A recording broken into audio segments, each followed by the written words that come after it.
concept art. It's long been a big part of aesthetics, the only section of the site updated every day, designed by ordinary fans with extraordinary ideas. But what keeps us coming back? I think we're intrigued by concepts and prototypes because they let us peek into an alternate reality of possibilities. But what you'll see here isn't merely fan-made. It's an inside look at real designs from the pros, rejected and destined for oblivion.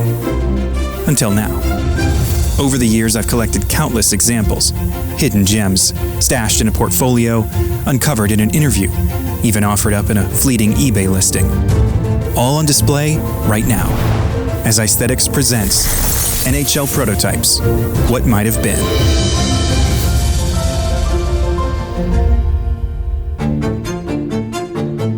The launch of the reverse retro jerseys returned a classic hockey logo to the collective consciousness. The Avalanche revived a look their franchise wore as the Nordiques before relocating to Denver in 1995. But that iconic igloo was never destined to survive beyond that year. If the 1995-96 season had not seen the launch of the Avalanche, it would have ushered in a whole new look for the team anyway. Prior to the move, the team had already settled on a redesigned logo and uniforms with a new color scheme. But all of it was scrapped. The team's sudden relocation caused a mad scramble. They needed to dream up a new brand on very short notice. The name suggested by the new owner was about as 90s as you can imagine, the Rocky Mountain Extreme. When it leaked, Coloradoans revolted, voicing their extreme dismay. These are actual logos created for the Extreme in the early days. The design team returned to the drawing board with a new name in mind, and ultimately created a logo that has endured more than 25 years. Throughout the 1990s, the NHL entertained bids for expansion from across North America. It was a decade that saw the league add 9 new teams, but not every bid was successful. In 1996, there was a major push to bring a team to Norfolk, Virginia. It even had a name and logo. Meet the Hampton Roads Rhinos. In the end, there wasn't enough interest in season tickets, and the NHL passed on the bid. But what about the expansion teams that did work out? Even before it was official, there was almost no doubt Disney's team would be called the Ducks. At the name announcement in 1993, these logo designs were among several possibilities on display. That one is just plainly Donald Duck, right? Disney wasn't the only company considering a bit of corporate synergy. In 1992, South Florida's new team was awarded to Wayne Huizenga, owner of Blockbuster Video Stores. Imagine if the Panthers had instead been named the Florida Blockbusters. These are genuine concepts developed by the team's design firm. Fortunately for all of us, they decided this was not their best idea.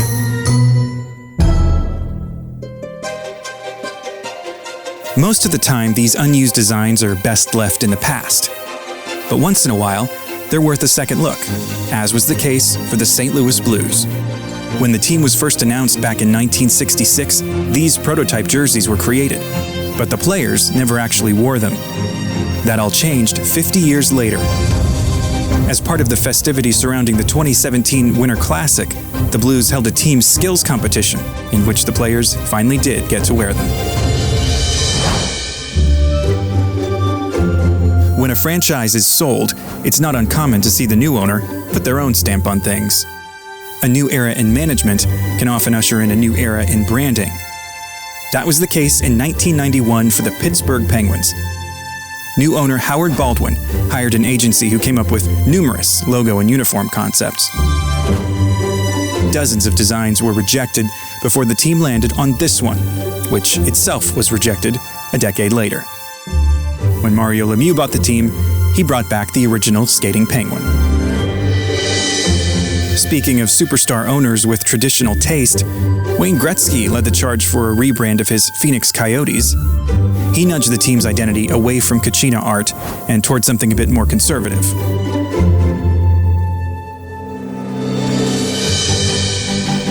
While the Coyotes moved away from native-style art, the Canucks embraced it. Their new logo was unveiled in 1997, but it was a long road to the Orca, and involved a wide variety of unique and diverse concepts. The first incarnation of the killer whale. All of that came about a decade after this, when in the 1980s, the Canucks briefly considered a black and teal redesign, one that seems to have almost anticipated the San Jose Sharks. In 2010, the Tampa Bay Lightning were under new management and gearing up for a fresh look. They turned to SME branding, who developed some truly outstanding and unexpected concepts. But even the design that was revealed in early 2011 was not quite what ended up on the ice. Lightning fans had to lobby for the return of the iconic bolt on the pants and a bit of black trim. Also in 2011, Tom Ghilardi bought the Dallas Stars and began pushing for a bolder, brighter look. The team gave strong consideration to red, white, and blue as a tie-in to the Texas state flag. But in the end, as Mike Modano put it, it's always been, green's always been the Stars, forever, so yeah. It goes way back, so.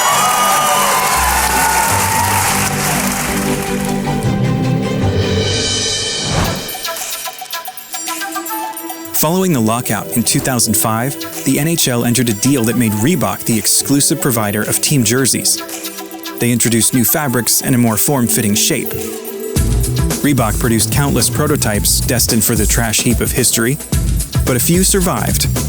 eBay has been a treasure trove for collectors of these rarities. For example, these jerseys suggest the Canucks considered keeping navy and maroon before ultimately returning to their original colors of blue and green. Likewise, the Senators ended up with a new logo, but not before looking at a Reebok Edge jersey with the old one. Or is it the new one again? The Maple Leafs evidently thought about another striping pattern, as did the Edmonton Oilers. The Dallas Stars looked at these options, the opposite of where they ended up. Even the New York Islanders went through a number of design possibilities that found their way online. The Lightning were one of the teams that redesigned their logo with Reebok, and while these prototypes featured a cleaner crest, they were a lot flashier than the end result. And then there's the Washington Capitals. You can see the similarities of this crest to the secondary mark they eventually adopted in 2007.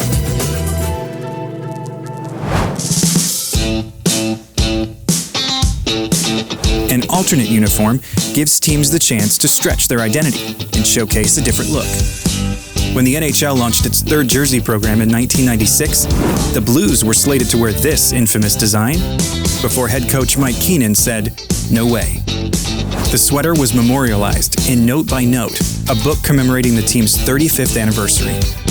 It also contained a handful of logo and uniform concepts under consideration in the early 90s, when the club found itself with new owners and a new arena.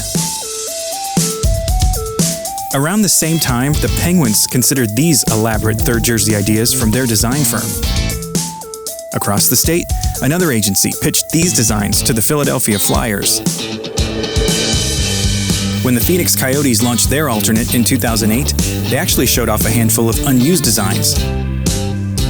The Calgary Flames did the same thing with their third jersey reveal a few years later. You don't see that much anymore. According to U.S. trademark filings, the Washington Capitals nearly moved forward with these logos. Then in 2001, it was reported this logo was among dozens the Lightning looked at and rejected while considering a new alternate uniform.